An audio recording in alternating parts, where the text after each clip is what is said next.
من الشيطان الرجيم. بسم الله الرحمن الرحيم. قال فما خطبكم أيها المرسلون؟ قالوا إنا أرسلنا إلى قوم مجرمين لنرسل عليهم حجارة من طين مسومة عند ربك للمسرفين فأخرجنا من كان فيها من المؤمنين فما وجدنا فيها غير بيت من المسلمين وتركنا فيها آية للذين يخافون العذاب الأليم. وفي موسى إذ أرسلناه إلى فرعون بسلطان مبين فتولى بركنه وقال ساحر أو مجنون فأخذناه وجنوده فنبذناهم في اليم وهو مليم. وفي عاد إذ أرسلنا عليهم الريح العقيم ما تذر من شيء أتت عليه إلا جعلته كالرميم. وفي ثمود إذ قيل لهم تمتعوا حتى حين فعتوا عن أمر ربهم فأخذتهم الصاعقة وهم ينظرون فما استطاعوا من قيام وما كانوا منتصرين. وقوم نوح من قبل إنهم كانوا قوما فاسقين. والسماء بنيناها بأيد وإنا لموسعون والأرض فرشناها فنعم الماهدون. ومن كل شيء خلقنا زوجين لعلكم تذكرون. ففروا إلى الله إني لكم منه نذير مبين.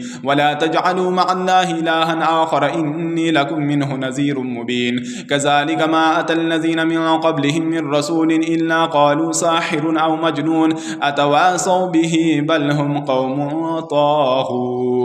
فتول عنهم فما أنت بملوم وذكر فإن الذكرى تنفع المؤمنين. وما خلقت الجن والإنس إلا ليعبدون ما أريد منهم من رزق وما أريد أن يطعمون إن الله هو الرزاق ذو القوة المتين. فإن للذين ظلموا ذنوبا مثل ذنوب أصحابهم فلا يستعجلون. فويل للذين كفروا من يومهم الذي يوعدون. سورة الطور مكية. بسم الله الرحمن الرحيم. والطور وكتاب مسطور في رق منشور والبيت المعمور والسقف المرفوع والبحر المسجور إن عذاب ربك لواقع ما له من دافع يوم تمور السماء مورا وتسير الجبال سيرا. فويل يومئذ للمكذبين الذين هم في خوض يلعبون يوم يدعون إلى نار جهنم دعا هذه النار التي كنتم بها تكذبون أفسحر هذا أم أنتم لا تبصرون اصلوها فاصبروا أو لا تصبروا سواء عليكم إنما تجزون ما كنتم تعملون. إن المتقين في جنات ونعيم فاكهين بما آتاهم ربهم ووقاهم ربهم عذاب الجحيم. كلوا واشربوا هنيئا بما كنتم تعملون متكئين على سرر مصفوفة وزوجناهم بحور عين. والذين آمنوا واتبعتهم ذريتهم بإيمان ألحقنا بهم ذريتهم وما ألتناهم من عملهم من شيء كل امرئ بما كسب رهين. وأمددناهم بفاكهة ولحم مما يشتهون يتنازعون فيها كأسا لا لغو فيها ولا تأثيم ويطوف عليهم غلمان لهم كأنهم لؤلؤ مكنون. وأقبل بعضهم على بعض يتساءلون قالوا إنا كنا قبل في أهلنا مشفقين فمن الله علينا ووقانا عذاب السموم إنا كنا من قبل ندعوه إنه هو البر الرحيم. فذكر فما أنت بنعمة ربك بكاهن ولا مجنون أم يقولون شاعر نتربص به ريب المنون قل تربصوا فإني معكم من المتربصين. أم تأمرهم أحلامهم بهذا أم هم قوم طاغون أم يقولون تقوله بل لا يؤمنون فليأتوا بحديث مثله إن كانوا صادقين. أم خلقوا من غير شيء أم هم الخالقون أم خلقوا السماوات والأرض بل لا يوقنون أم عندهم خزائن ربك أم هم المسيطرون أم لهم سلم يستمعون فيه فليأت مستمعهم بسلطان مبين أم له البنات ولكم البنون أم تسألهم أجرا فهم من مغرم مثقلون أم عندهم الغيب فهم يكتبون أم يريدون كيدا فالذين كفروا هم المكيدون أم لهم إله غير الله سبحان الله عما يشركون. وإن يروا كسفا من السماء السماء ساقطا يقولوا سحاب مركوم فذرهم حتى يلاقوا يومهم الذي فيه يصعقون يوم لا يغني عنهم كيدهم شيئا ولا هم ينصرون وإن للذين ظلموا عذابا دون ذلك ولكن أكثرهم لا يعلمون واصبر لحكم ربك فإنك بأعيننا وسبح بحمد ربك حين تقوم ومن الليل فسبحه وإدبار النجوم. سورة النجم مكية. بسم الله الرحمن الرحيم. والنجم إذا هوى ما ضل صاحبكم وما غوى وما ينطق عن الهوى إن هو إلا وحي يوحى علمه شديد القوى ذو مرة فاستوى وهو بالأفق الأعلى ثم دنا فتدلى فكان قاب قوسين أو أدنى فأوحى إلى عبده ما أوحى ما كذب الفؤاد ما رأى أفتمارونه على ما يرى ولقد رآه نزلة أخرى عند سدرة المنتهى عندها جنة المأوى إذ يغشى السدرة ما يغشى ما زاغ البصر وما طغى لقد رأى من آيات ربه الكبرى أفرأيتم اللات والعزى ومناة الثالثة الأخرى ألكم الذكر وله الأنثى تلك إذا قسمة ضيزى إن هي إلا أسماء سميتموها أنتم وآباؤكم ما أنزل الله بها من سلطان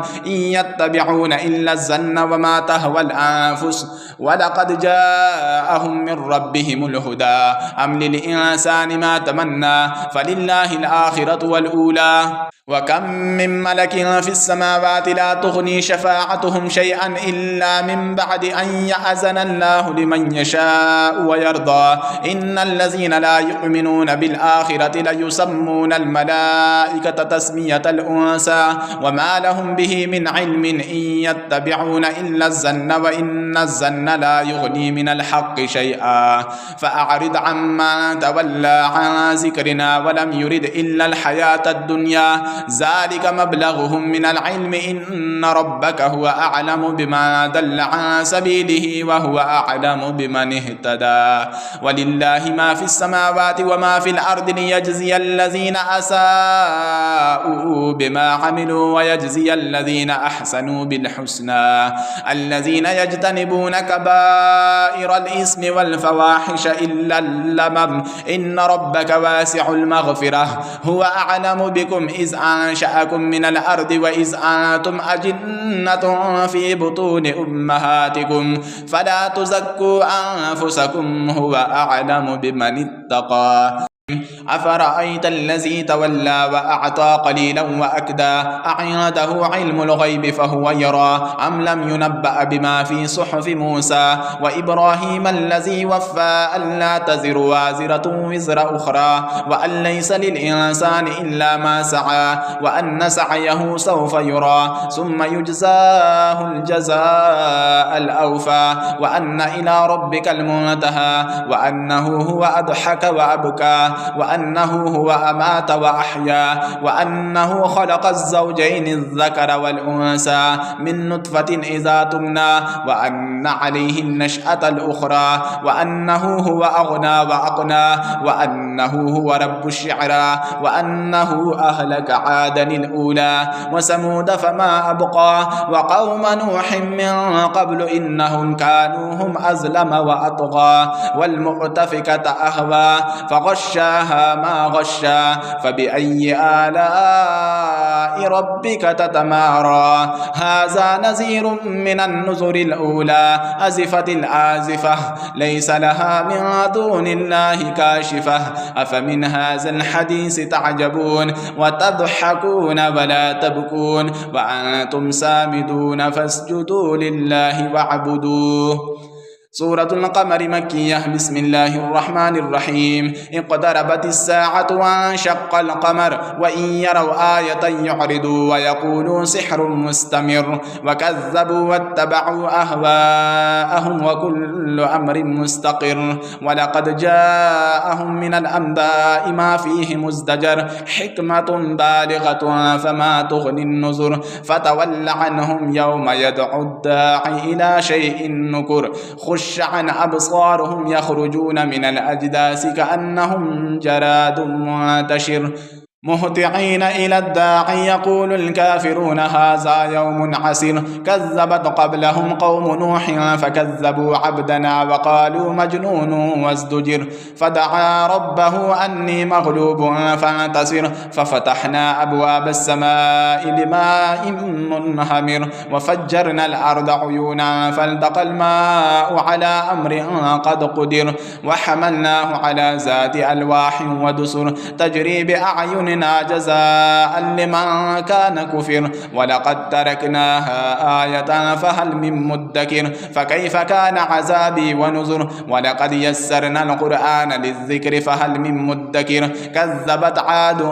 فكيف كان عذابي ونذر إنا أرسلنا عليهم ريحا صرصرا في يوم نحس مستمر تنزع الناس كأنهم أعجاز نخل منقعر فكيف كان عذابي ونذر ولقد يسرنا القرآن للذكر فهل من مدكر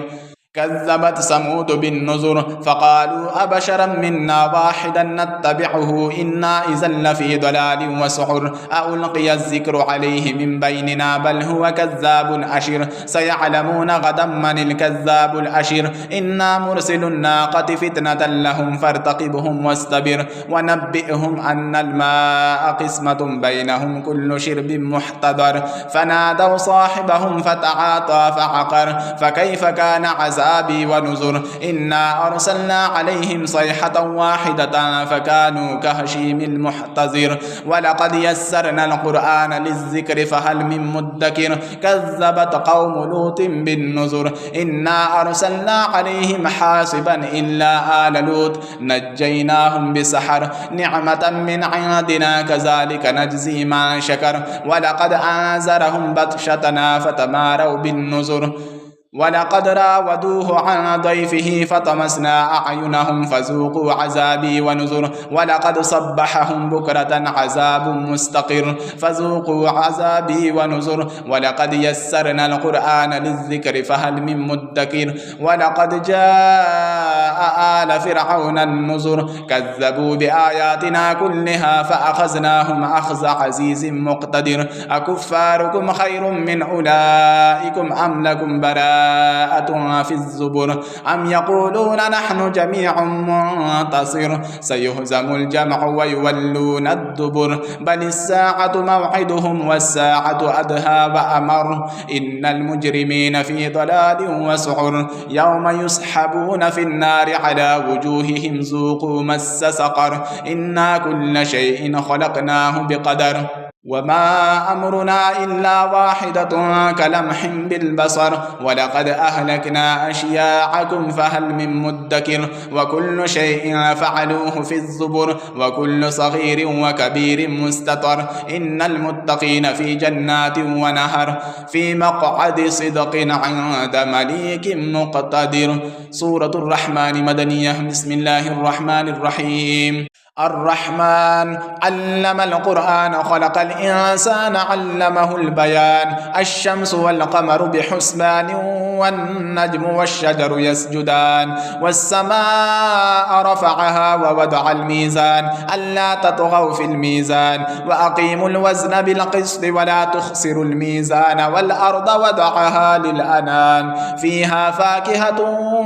والنخل ذات الأكمام والحب ذو العصف والريحان فبأي آلاء ربكما تكذبان خلق الإنسان من صلصال كالفخار وخلق الجان من مارج من نار فبأي آلاء ربكما تكذبان رب المشرقين ورب المغربين فبأي آلاء ربكما تكذبان مرج البحرين يلتقيان بينهما برزخ لا يبغيان فبأي آلاء ربكما تكذبان يخرج منهما اللؤلؤ والمرجان فبأي آلاء ربكما تكذبان وله الجوار المنشآت في البحر كالأعلام فبأي آلاء ربكما تكذبان كل من عليها فان ويبقى وجه ربك ذو الجلال والإكرام فبأي آلاء ربكما تكذبان يسأله من في السماوات والأرض كل يوم هو في شأن فبأي آلاء ربكما تكذبان سنفرغ لكم أيها الثقلان فبأي آلاء ربكما تكذبان يا معشر الجن والإنس إن استطعتم أن تنفذوا من أقطار السماوات والأرض فانفذوا لا تنفذون إلا بسلطان فبأي آلاء ربكما تكذبان يرسل عليكما شواظ من نار ونحاس فلا تنتصران فبأي آلاء ربكما تكذبان فإذا انشقت السماء فكانت وردة كالدهان فبأي آلاء ربكما تكذبان فيومئذ لا يسأل عن ذنبه إنس ولا جان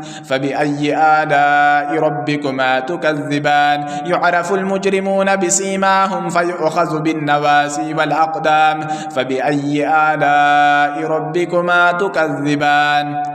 هذه جهنم التي يكذب بها المجرمون يطوفون بينها وبين حميم آن فبأي آلاء ربكما تكذبان ولمن خاف مقام ربه جنتان فبأي آلاء ربكما تكذبان ذواتا أفنان فبأي آلاء ربكما تكذبان فيهما عينان تجريان فبأي آلاء ربكما تكذبان فيهما من كل فاكهة زوجان فبأي آلاء ربكما تكذبان متكئين على فرش بطائنها من استبرق وجنى الجنتين دان فبأي آلاء ربكما تكذبان فيهن قاصرات الطرف لم يطمسهن إنس قبلهم ولا جان فبأي آلاء ربكما تكذبان كأنهن الياقوت والمرجان فبأي آلاء ربكما تكذبان هل جزاء الإحسان إلا الإحسان فبأي آلاء ربكما تكذبان ومن دونهما جنتان فبأي آلاء ربكما تكذبان مدهامتان فبأي آلاء ربكما تكذبان فيهما عينان نضاختان فبأي آلاء ربكما تكذبان فيهما فاكهة ونخل ورمان فبأي آلاء ربكما تكذبان فيهن خيرات حسان فبأي آلاء ربكما تكذبان حور مقصورات في الخيام فبأي آلاء ربكما تكذبان لم يطمسهن إنس قبلهم ولا جان فبأي آلاء ربكما تكذبان متكئين على رفرف خضر وعبقري حسان فبأي آلاء ربكما تكذبان تبارك اسم ربك ذي الجلال والإكرام سورة الواقعة مكية بسم الله الرحمن الرحيم إذا وقعت الواقعة ليس لوقعتها كاذبة خافضة رافعة إذا رجت الأرض رجا وبست الجبال بسا فكانت هباء منبسا وكنتم أزواجا ثلاثة فأصحاب الميمنة ما أصحاب الميمنة وأصحاب المشأمة ما أصحاب المشأمة والسابقون السابقون أولئك المقربون في جنات النعيم سلة من الأولين وقليل من الآخرين على سرر مودونة متكئين عليها متقابلين يطوف عليهم ولدان مخلدون بأكواب وأباريق وكأس من معين لا يصدعون عنها ولا ينزفون وفاكهة مما يتخيرون ولحم طير مما يشتهون وحور عين كأمثال اللؤلؤ المكنون جزاء بما كانوا يعملون لا يسمعون فيها لغوا ولا تأثيما إلا قيلا سلاما سلاما وأصحاب اليمين ما أصحاب اليمين في سدر مخضود وطلح ممدود وظل ممدود وماء مسكوب وفاكهة كثيرة لا مقطوعة ولا ممنوعة وفرش مرفوعة إنا أنشأناهن إنشاء فجعلناهن أبكارا عربا أترابا لأصحاب اليمين سلة من الأولين وسلة من الآخرين وأصحاب الشمال ما أصحاب الشمال في سموم وحميم وذل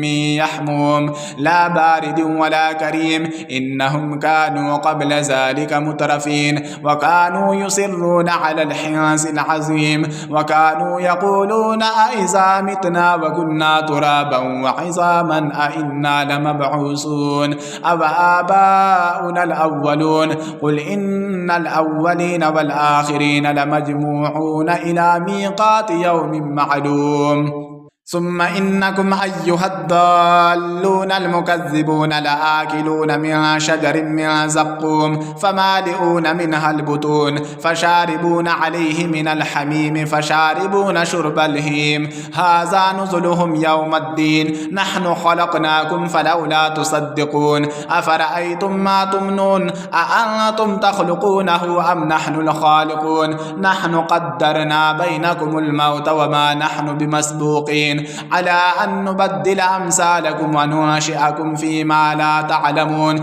ولقد علمتم النشأة الأولى فلولا تذكرون أفرأيتم ما تحرثون أأنتم تزرعونه أم نحن الزارعون لو نشاء لجعلناه حطاما فظلتم تفكهون إنا لمغرمون بل نحن محرومون أفرأيتم الماء الذي تشربون أأنتم أنزلتموه من المزن أم نحن المنزلون لو نشاء جعلناه أجاجا فلولا تشكرون أفرأيتم النار التي تورون أأنتم أنشأتم شجرتها أم نحن المنشئون نحن جعلناها تذكرة ومتاعا للمقوين فسبح باسم ربك العظيم فلا أقسم بمواقع النجوم وإنه لقسم لو تعلمون عظيم إنه لقرآن كريم في كتاب مكنون لا يمسه إلا المطهرون تنزيل من رب العالمين أفبهذا الحديث أنتم مدهنون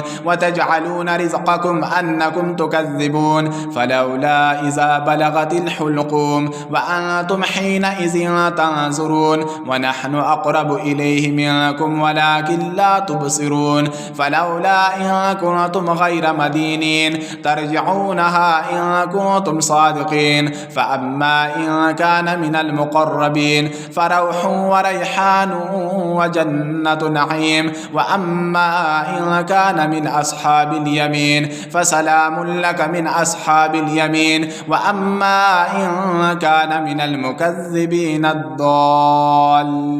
فنزل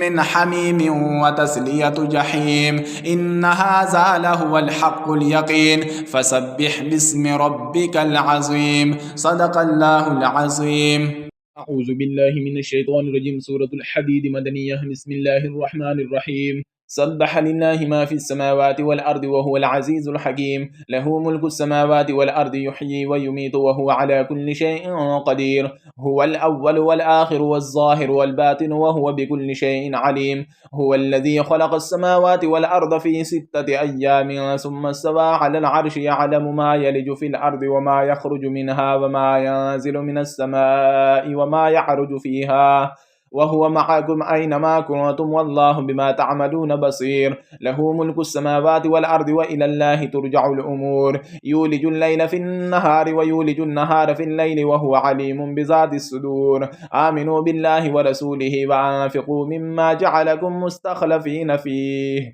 فالذين آمنوا منكم وأنفقوا لهم أجر كبير وما لكم لا تؤمنون بالله والرسول يدعوكم لتؤمنوا بربكم وقد أخذ ميثاقكم إن كنتم مؤمنين هو الذي ينزل على عبده آيات بينات ليخرجكم من الظلمات إلى النور وإن الله بكم لرؤوف رحيم وما لكم ألا تنفقوا في سبيل الله ولله ميراث السماوات والأرض لا يستوي منكم من أنفق من قبل الفتح وقاتل أولئك أعظم درجة من الذين أنفقوا من بعد وقاتلوا وكلا وعد الله الحسنى والله بما تعملون خبير. من ذا الذي يقرض الله قرضا حسنا فيضاعفه له وله أجر كريم يوم ترى المؤمنين والمؤمنات يسعى نورهم بين أيديهم وبأيمانهم بشراكم اليوم جنات تجري من تحتها الأنهار خالدين فيها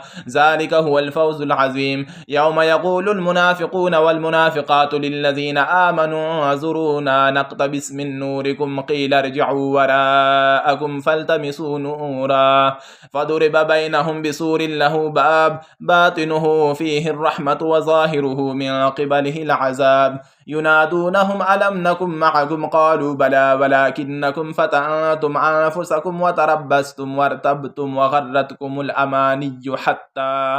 حتى جاء أمر الله وغركم بالله الغرور فاليوم لا يؤخذ منكم فدية ولا من الذين كفروا مأواكم النار هي مولاكم وبئس المصير ألم يأن للذين آمنوا أن تخشع قلوبهم لذكر الله وما نزل من الحق ولا يكونوا كالذين أوتوا الكتاب من قبل فطال عليهم الأمد فقست قلوبهم وكثير منهم فاسقون اعلموا أن الله يحيي الأرض بعد موتها قد بينا لكم الآيات لعلكم تعقلون إن المصدقين والمصدقات وأقرضوا الله قرضا حسنا يضاعف لهم ولهم أجر كريم والذين آمنوا بالله ورسله أولئك هم الصديقون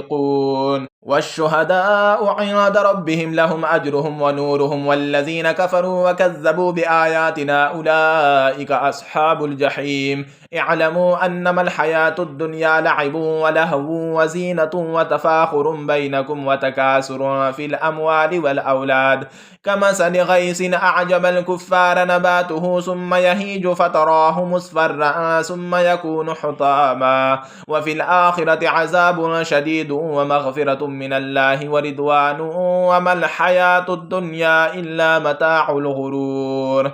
سابقوا إلى مغفرة من ربكم وجنة عرضها كعرض السماء والأرض أعدت للذين آمنوا بالله ورسله ذلك فضل الله يؤتيه من يشاء والله ذو الفضل العظيم ما أصاب من مصيبة في الأرض ولا في أنفسكم إلا في كتاب من قبل أن نبرأها إن ذلك على الله يسير لكي لا تأسوا على ما فاتكم ولا تفرحوا بما آتاكم والله لا يحب كل مختال فخور الذين يبخلون ويأمرون الناس بالبخل ومن يتول فإن الله هو الغني الحميد لقد أرسلنا رسلنا بالبينات وأنزلنا معهم الكتاب والميزان ليقوم الناس بالقسط وأنزلنا الحديد فيه بأس شديد ومنافع للناس وليعلم الله من ينصره ورسله بالغيب إن الله قوي عزيز ولقد أرسلنا نوحا وإبراهيم وجعلنا في ذريتهما النبوة والكتاب فمنهم مهتد وكثير منهم فاسقون ثم قفينا على آثارهم برسلنا وقفينا بعيسى ابن مريم وآتيناه الإنجيل وجعلنا في قلوب الذين اتبعوه رأفة ورحمة ورهبانية ابتدعوها ما كتبناها عليهم إلا ابتغاء رضوان الله فما رعوها حق رعايتها فآتينا الذين آمنوا منهم أجرهم وكثير منهم فاسقون يا أيها الذين آمنوا اتقوا الله وآمنوا برسوله يؤتكم كفلين من رحمته ويجعل لكم نورا تمشون به ويغفر لكم والله غفور رحيم لئلا يعلم أهل الكتاب ألا يقدرون على شيء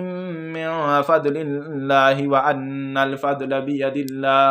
بيد الله يؤتيه من يشاء والله ذو الفضل العظيم صدق الله العظيم.